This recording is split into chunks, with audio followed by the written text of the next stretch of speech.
யோவேலின் புஸ்தகம் 2வது அதிகாரம் 25வது வசனம். யோவேலின் புஸ்தகம் 2வது அதிகாரம் 25வது வசனம்.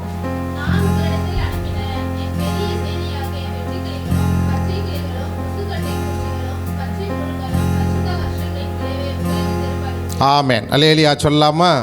சத்தமாக சொல்லுவோமா? நான் அனுப்பின அப்படிங்கிறார். ஆண்டவர் தான் அந்த பிரச்சனையை கொடுக்குறார். ஆண்டவர் தான் அந்த சோதனையை கொடுக்குறார்.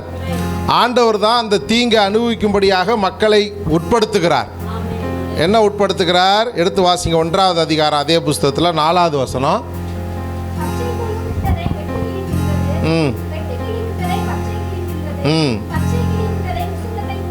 ஆமென். அல்லேலூயா சொல்லாமா? விளைச்சல்களை இந்த 3 பூச்சியும் ஒரு வழி பண்ணிருச்சு. நம்ம ஆசீர்வாதத்தை 3 விதமான பிசாசு ஒரு வழி பண்ணிருச்சு. இப்போ நீங்கள் எம்டியாக நிற்கிறீங்க. அல்லேலூயா சொல்லாமா? அப்படி நிற்கிற உங்களுக்கு நீங்கள் எந்த அளவுக்கு இழந்தீங்களோ அதை நான் திருப்ப தர்றேங்கிறார். நஷ்டத்தை கொடுத்ததும் தேவன் தான், ஆசீர்வாதத்தை கொடுக்கறதும் தேவன் தான். அல்லேலூயா சொல்லாமா? ஏன் நஷ்டத்தை கொடுத்தாரு? ஆண்டவரை விட்டு பின்மாற்றத்தில் போனாங்க, அதனால அந்த நஷ்டத்தை கொடுத்தாரு. ஆண்டவர்கிட்ட நஷ்டம் ஆனவனே ஆண்டவரை நோக்கி வந்தாங்க, ஆசீர்வாதத்தை கொடுத்தார். இப்போ இதுலேருந்து என்ன தெரியுதுன்னா, ஒருவேளை ஆண்டவரிடத்தில் இன்னும் நீங்கள் கிட்டி சேரல, ஆண்டவரோடு ஐக்கியப்படலை, ஆண்டவரோடு ஒப்புரவாகலை, ஆண்டவருக்கு பிரியமான காரியங்களை செய்கிறதுக்கு யோசிக்கிறீங்க அப்படின்னா நஷ்டம்தான். அல்லேலூயா சொல்லாமா? என்னென்ன சாப்பிட்டுச்சாமா? ஃபஸ்ட்டு பச்சை புழு முதல்ல சாப்பிட்டுச்சான். எதை? விளைச்சலை. இந்த ரோடெல்லாம் சுத்தம் பண்ணி அங்கே ஒரு மேடு உண்டாக்கியிருக்காங்க. சின்ன மலை பக்கத்துலேயே இருக்குது. அந்த மலையில் மழை பெஞ்சவுடனே நிறைய கீரை வந்தது. அது எனக்கு பிடிச்ச கீரை வந்தது. அல்லேலூயா சொல்லாமா? கிராமத்தில் பருப்பு கீரைன்னு சொல்லுவாங்க. நல்லா பறித்து 3 நாள் சூப்பராக சாப்பிட்டோம். 4வது நாள் போய் பார்த்தா காணோம். மிச்சம் இருக்கணும்ல, எல்லாம் புழு சாப்பிட்டுருச்சு. நான் சாப்பிட்டதை விட அது அதிகமாக சாப்பிட்ருக்கும் போல இருக்கு. அல்லேலூயா சொல்லாமா? எல்லாம் புழு பிடிச்சிருச்சு. சுத்தமாக இலையெல்லாம் சாப்பிட்டு முடிச்சிருச்சு. பச்சை புழுவுக்கு அவ்வளோ பவர் உண்டு. அல்லேலூயா சொல்லாமா? நீங்கள் முருங்கை மரம் பாருங்களேன். சில மரங்கள்லாம் இந்த கம்பளி பூச்சி வந்துருச்சுன்னா குச்சி குச்சி மட்டும்தான் இருக்கும், இலையெல்லாம் காணா போயிடும். அப்போ அந்த அளவுக்கு அது ஒரு சின்ன புழு தான் இல்லையா? ஒரு சின்ன பூச்சி தான். ஆனால் அந்த பூச்சி பெரிய அழிவை கொண்டு வரும். அடுத்தது என்ன சொல்லியிருக்கு? பச்சை புழு விட்டதை வெட்டுக்கிளி தின்றது. அல்லேலூயா சொல்லாமா? வெட்டுக்கிளி மாதிரி ஒரு மோசமான உயிரினம் உலகத்தில் எதுவுமே கிடையாது. ஒரு பெரிய அறுவடைய சேனையாக வரும், பெரிய கூட்டமாக வந்து அப்படி பறந்து போச்சுன்னு வச்சுங்க, சுத்தம் விளைச்சல்லாம் தொடச்சிக்கிட்டு போயிடும். நம்ம வீட்லேயும் சில நேரம் வெட்டுக்கிளி பறந்து வரும், தொடச்சிக்கிட்டு போயிடும். அல்லேலூயா சொல்லாமா? ஒன்றும் செய்ய முடியாது. எங்கே போச்சு வருமானம், எங்கே போச்சு நிம்மதி, எங்கே போச்சு சமாதானம், எல்லாம் வெட்டுக்கிளி பண்ணுற வேலை. அதுக்கு பேரே என்ன கிளி? வெட்டுக்கிளி. கத்திரிக்கோள் மாதிரி கத்திரி பச்சு போய்கிட்டே இருக்கும். அல்லேலூயா சொல்லாமா? அதில் நம்ம எச்சரிக்கையாக இருக்கணும். அடுத்தது என்னவா? வெட்டுக்கிளி விட்டதே பச்சை கிளி தின்னது. அப்புறம் பச்சை கிளிக்கு வரணும்ல.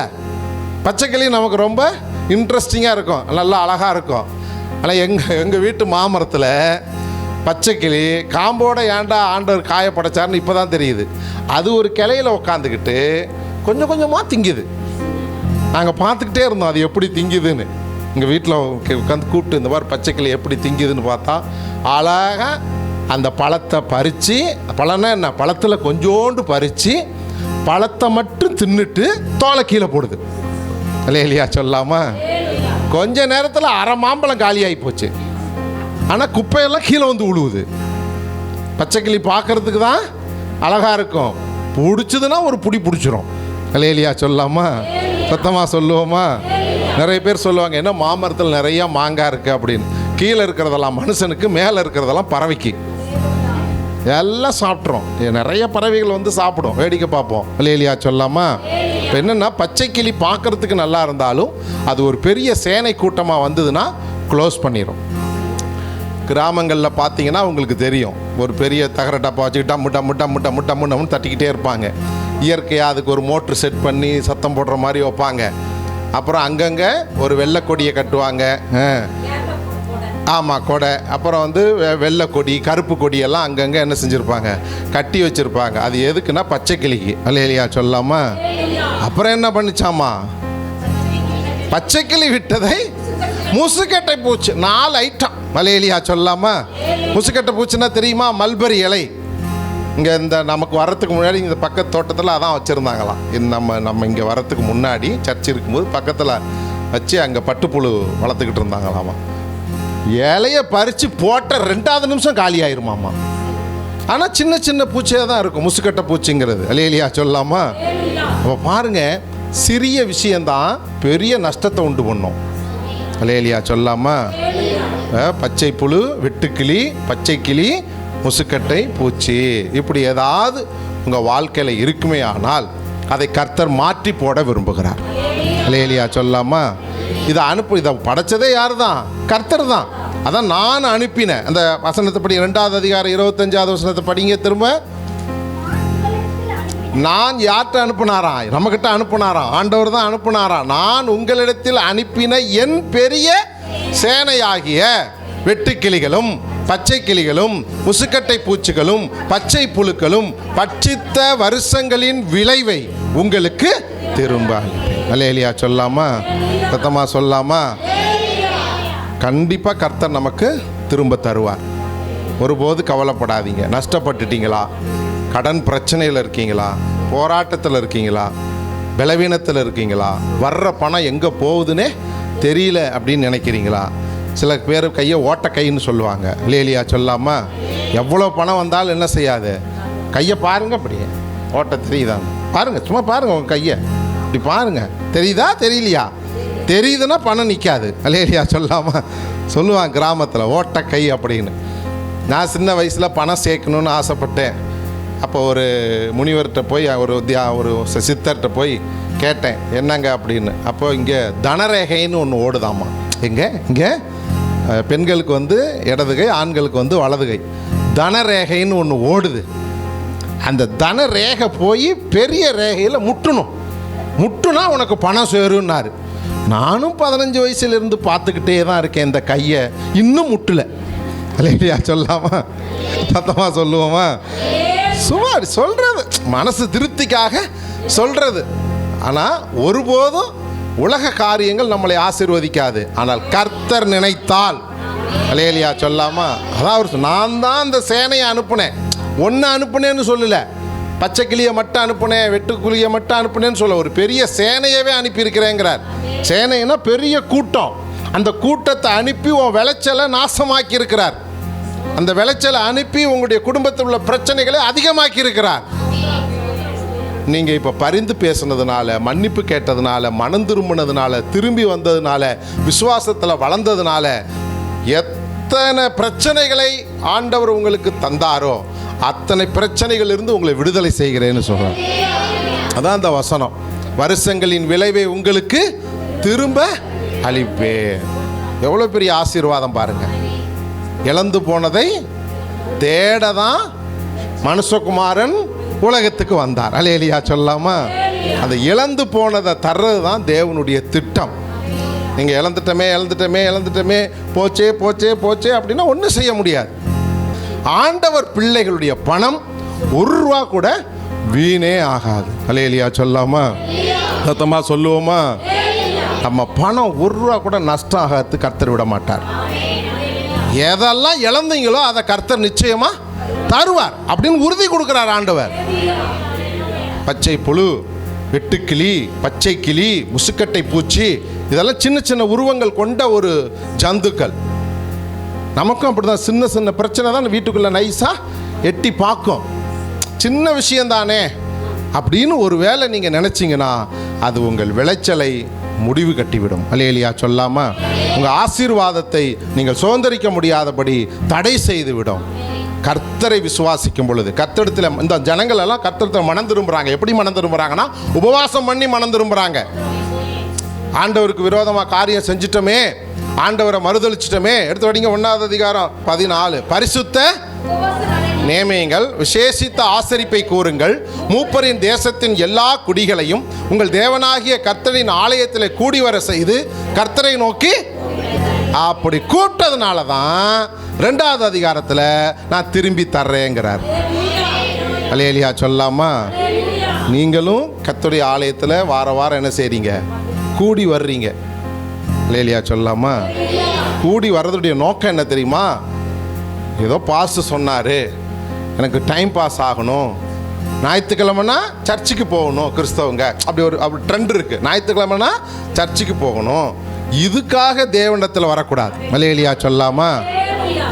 ஆலயத்துக்கு வர சொல்கிற நோக்கம், வீட்டிலே ஜெபம் பண்ணலாம், வீட்டிலேயே எல்லாம் பண்ணலாம், ஒன்றும் தப்பு கிடையாது. ஆலயத்துக்கு வர சொல்லுடைய நோக்கம் என்னவென்றால், அவர்கள் எல்லாரும் ஒருமனப்பட்டு ஓரிடத்தில் கூடி வந்த பொழுது பரிசுத்த ஆவியானவர் அவர்களை நிரப்பி அந்த இடம் அசைந்ததுன்னு சொல்லப்பட்டிருக்கு. அந்த ஒன்னஸுக்காக தான் நம்ம ஆலயத்துக்கு வர சொல்கிறோம். இல்லைன்னா உங்களை கட்டாயப்படுத்தி நீங்கள் வாங்க அப்படின்னு சொல்கிறடைய நோக்கம் என்னென்னா, இதை எங்களுக்கு ஆசீர்வாதம் இல்லை, எங்களுடைய நோக்கமே கர்த்தருடைய ஆசீர்வாதத்தை உங்களிடத்தில் திருப்புவதற்காக தான். அல்லேலூயா சொல்லாமா? சத்தமாக சொல்லுவோமா? இப்போ ஆலயத்துக்கு வந்து அவங்க ஜெபம் பண்ணி பரிசுத்த உபவாச நாளை நியமித்து, ஆண்டவரே உங்களுக்கு விரோதமாக நாங்கள் பாவம் செஞ்சோம். ஏன்னா ஆண்டவர் நிறைய நன்மைகளை செஞ்சுக்கிட்டே இருக்கார் மக்களுக்கு, அவருடைய இன்னும் செஞ்சுக்கிட்டு தான் இருக்கிறார். அல்லேலூயா சொல்லாமா? இன்றைக்கும் செய்து கொண்டு தான் இருக்கிறார். என்னன்னா மனிதர்கள் மனம் மாறி விடுகிறார்கள். ஏன்னா முதல்ல ஆண்டவர் படைச்சது ஆதாம். அவங்கள வந்து முழு சுதந்திரம் கொடுத்து தேசத்தை ஆண்டு கொள்ளும்படியாக செய்கிறார். ஏதேன் தோட்டத்தை பண்படுத்தவும் பயன்படுத்தவும். அல்லேலூயா சொல்லாமா? ஆனால் அவங்களே என்ன செய்கிறாங்க? தவறு செய்கிறாங்க. சின்ன உருவம் தான் உள்ளே வந்தது, எது? சர்ப்பம். அல்லேலூயா சொல்லாமா? ஒட்டுமொத்த உலகத்துக்குமே பெரிய பிரச்சனையை உண்டாக்கிட்டு போயிடுச்சு. அதுபோல் சின்ன விஷயந்தான் நம்ம வீட்டுக்குள்ளே வரும். ரொம்ப எச்சரிக்கையாக இருங்க. ஏன்னா பாவம் எங்கே படுத்துருக்குமா? ரொம்ப தூரம்லாம் நீங்கள் தேடிக்கிட்டுலாம் போக வேண்டிய அவசியம் இல்லை. பாவம் எங்கே தான் படுத்துருக்கோம்? வாசம். நீங்கள் லாபம் நஷ்டம்னு படிக்கட்டு கட்டினாலும் அந்த நஷ்டம்னு ஒன்றில் பாவம் உட்காந்துருக்கும்ல. படிக்கட்டு கட்டுவாங்க தெரியுங்களா வீட்டில், வாசப்படி 3 படிக்கட்டு, லாபம் நஷ்டம், லாபம்னு உள்ளே தூக்கி வைங்க காலை அப்படின்னு. என்னதான் தூக்கி வச்சாலும் 2வது படிக்கட்டில் என்ன படுத்துருக்கோம்? ஏன்னா நீங்கள் தான் அப்படி கட்டியிருக்கிறீங்க. என்னன்னு கட்டியிருக்கிறீங்க? நஷ்டம்னு. இல்லையா? முதல் படிக்கட்டு லாபம், 2வது படிக்கட்டு நஷ்டம், 3வது படிக்கட்டு லாபம். அப்போ 2வது படிக்கட்டை நம்மளே உருவப்படுத்திடுறோம்ல. பாவம் எங்கே தான் படுத்திருக்கோம்? ரொம்ப எச்சரிக்கையாக இருக்கணும், ரொம்ப கவனமாக இருக்கணும், ரொம்ப உறுதியாக இருக்கணும், ரொம்ப விசுவாசமாக இருக்கணும். சின்ன தவறுகளுக்கு கூட நம்ம நினைச்சிடக்கூடாது, இடம் கொடுத்துடக்கூடாது. அதனால தான் ஆண்டவர் சொல்லுகிறார், நான் உங்கள் இழந்ததை இந்த வருஷத்தில் என்னென்னலாம் இழஞ்சிங்களோ, பட்சித்த வருஷங்களின் அப்படின்னு போட்டிருக்கிறார். 1 வருஷமா 2 வருஷமா 3 வருஷமானு தெரியாது, அத்தனையும் உங்களுக்கு நான் என்ன செய்வேன்? திரும்ப தருவேன்னு சொல்கிறார். அல்லேலூயா சொல்லாமா? ஏசாயா 45வது அதிகாரம் 4வது வசனம். ஏசாயா 45:4. வெண்கல கதவுகளை உடைத்து இரும்பு தாழ்பால்களை முறித்து பொக்கிஷங்களையும் புதையல்களையும். ஆமேன்.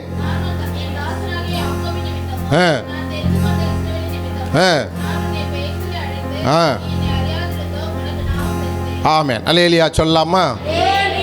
எங்க உங்க ஆசீர்வாதம் பூட்டி இருந்தாலும் அதை உடைச்சு உங்களுக்கு தர்றது தான் ஆண்டவருடைய வேலை. நிச்சயமா உங்களுக்கு ஆசீர்வதிப்பார். வெண்கல கதவுகளை உடைத்து இரும்பு தாழ்பால்களை முறித்து. எந்த அந்தகாரத்தில் இருந்த பொக்கிஷங்கள், அந்தகாரம் அப்படின்னா கண்ணுக்கு தெரியாத ஒரு இடம், அதான் அந்தகாரம்.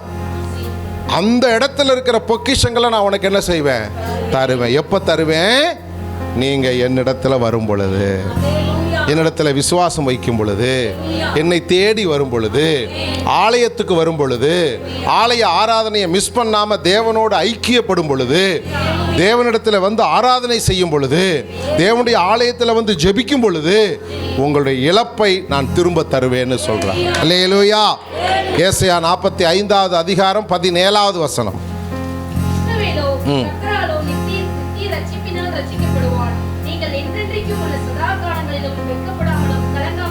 ஆமென். அல்லேலூயா சொல்லாமா?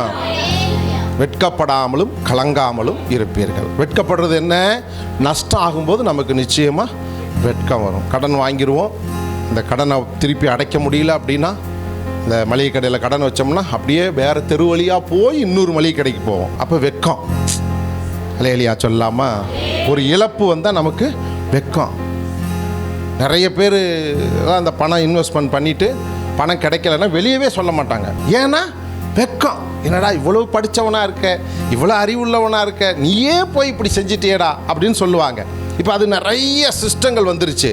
ஆன்லைனில் வந்து விளையாடுறது, ஆன்லைனில் பணத்தை விடுறது, ஆன்லைனில் கடனை வாங்கிக்கிறது, அவன் வந்து கெட்ட கெட்ட வார்த்தையெல்லாம் சொல்லி ஃபோனில் பேசுகிறது. வெட்கம். அல்லேலூயா சொல்லாமல் அந்த வெட்கத்தை கர்த்தர் மாற்றுவார். அல்லேலூயா சொல்லாமல்.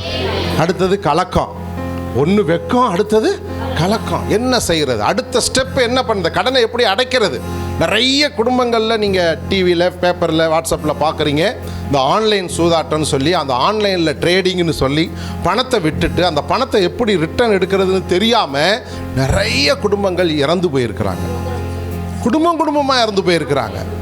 இப்போ அண்மையில் ஒரு 2-3 மாதத்தில் பார்த்தீங்கன்னா ஃபேமிலியாகவே என்ன நினைக்கிறாங்க? சரி, நம்ம தான் கடன் பட்டுட்டோம், நம்ம மனைவி பிள்ளைகளுக்கு அந்த பிரச்சனை வந்துக்கிட்டே இருக்கும், அவங்களையும் சேர்த்து சாகடிச்சிடலாம்.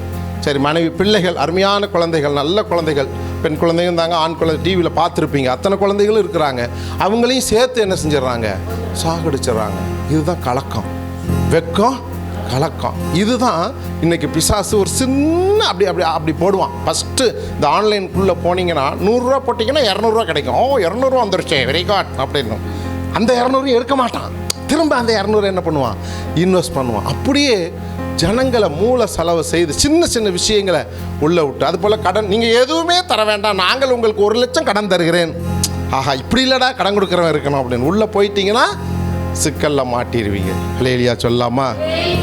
சின்ன விஷயங்கள் நீங்கள் அதனால் திரும்ப சொல்ல, பாவம் உங்கள் வீட்டு வாசப்படியில் பட் ரொம்ப கவனமாக, ரொம்ப அது சில நேரங்களில் சரி பண்ணிடலாம். அது சரி பண்ணுறதுக்கான இடத்த கொடுக்கறது இல்லை, அவ்வளவுதான். அல்லேலூயா சொல்லாமல் வெட்கமும் கலக்கமும் அதை வெளியில் சொல்லாமல் அதை அடக்கி வச்சு பிரச்சனையை பெருசாக்கிடுறாங்க. அதை மாற்றணும்.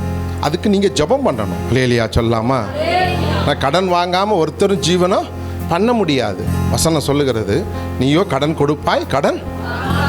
அப்போ நம்மளை கடன் கொடுக்குற அளவுக்கு வைக்கிறாருன்னா கடன் வாங்கிறதுக்கு கொஞ்சம் பேர் இருப்பாங்கன்னு தானே அர்த்தம்.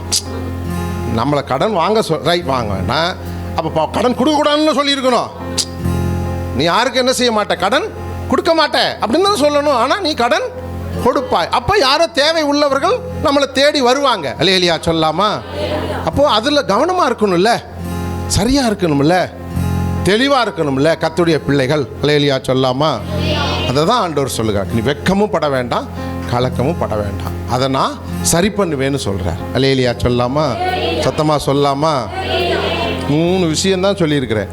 ஒன்று, என்னென்னலாம் இழந்தீங்களோ அதை திரும்ப தருவேன்.